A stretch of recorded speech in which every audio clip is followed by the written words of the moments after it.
Lucy Ambrose here. If you are a new business and you are wanting to grow quickly and wondering what you can do to grow that new business quickly, this is the video for you. I am Lucy Ambrose. I'm a digital marketing coach and specialist, available on lucyambrose.com. So I'm going to share with you some tips on how you can grow a new business as quickly as possible. It's exciting when you start a new business and you obviously want to get customers and clients as fast as possible. So you need to start out by making smart investments from day one. Okay, this list isn't going to be necessarily free things, but they're going to be important things that you should have from day one of starting your business. So number one is investing in professional branding. So your brand is your first impression that you're going to get on your clients. So you need to make it count. It needs to be professional. You need to invest in a good branding and logo package.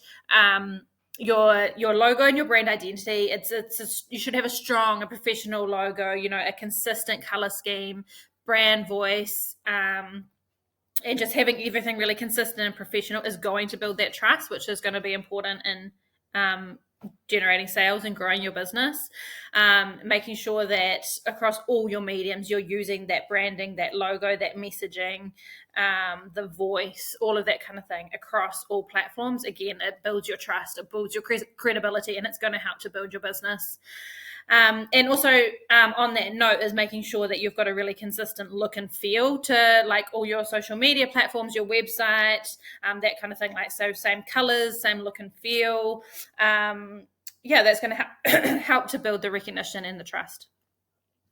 So the second thing you want to do as a new business to help grow your sales is building a high converting website. So I highly recommend getting a professional to design your website and not trying to do it yourself. It just makes so much more sense. It's more professional. It's going to get better results, and you're going to know that that's being looked after. So a website is your 24/7 sales tool. It needs to work while you're sleeping. It needs to generate you traffic and sales. So get it done professionally. It needs to load fast. It needs to load in less than 2.5 seconds. It needs to be mobile friendly, and it needs to be easy to navigate. It needs to have really clear calls to action, like what you want the viewers to do with that information. And it obviously needs to be SEO optimized for Google. You have to come up on Google if you want to generate sales and inquiries from random people. You need to come up on Google. So getting a professional to do your website is definitely going to grow your business faster than it would if you tried to do it yourself to save a little bit of money.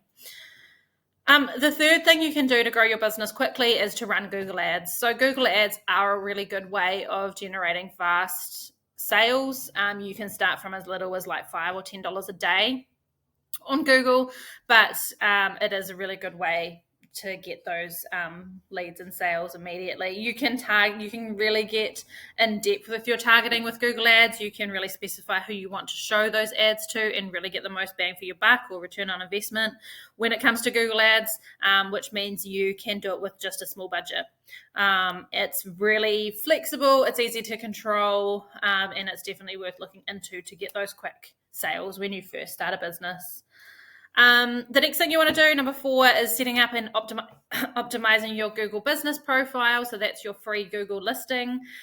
You want to make sure, especially if you're a local business, that what you want to come up for local searches and on the Google Maps, you want to make sure everything's filled out, including your address being verified. You want to make sure everything is really accurate and up to date. And you can also post updates on your Google business profile as well, just like a social media profile. And you definitely want to be asking for people to review you on Google. That's going to be key to getting both your website and your Google business listing up the rankings, getting good reviews. Speaking of that, number 5 is posting on social media. So you definitely want to make sure you're using video marketing on TikTok or YouTube, and also posting on Facebook and Instagram, depending on where your audience hangs out. Is going to build your audience. It's going to get your message out there. It's going to build awareness and build trust. So by doing those things, you're going to get sales and inquiries. So some ideas for what you can be posting on social media is you want to make sure it's valuable content, so tips and tricks and things like that. Behind the scenes works really well, success stories, posting testimonials that you get, that kind of thing. So really leverage your social media is going to be key to growing your business quickly. You can also look at running social media ads. So if you're on Facebook or Instagram, you can run ads to generate more of an awareness about your brand and your business as well. The sixth thing, and this is something that I recommend to all of my clients, is joining networks and building relationships in person. So there's heaps of, like, everywhere, no matter where you are in the world, there's going to be networking events where you can go to. There's Chamber of Commerce's, there's BNI's, there's a bunch of different business meetups and business networks. And that's key, I think. That's key to growing your business as quickly as possible right from the start. It gets you in front of people that can help share your message. So you're kind of leveraging your relationships by meeting new people who then talk about you and go on to, build your kind of circle. And I think it's a really good bang for buck when it comes to networking. So I would highly recommend joining as many networks as you can when you're a new business. So I think it's important when you start a new business not just to rely on word of mouth and just hoping that those sales are going to come through the door. You need to be working hard and doing these things to try and get these sales in. Investing in a couple of things is really important right from the get-go. And hopefully that helps. Let me know if you've got any questions or how you're going in your business.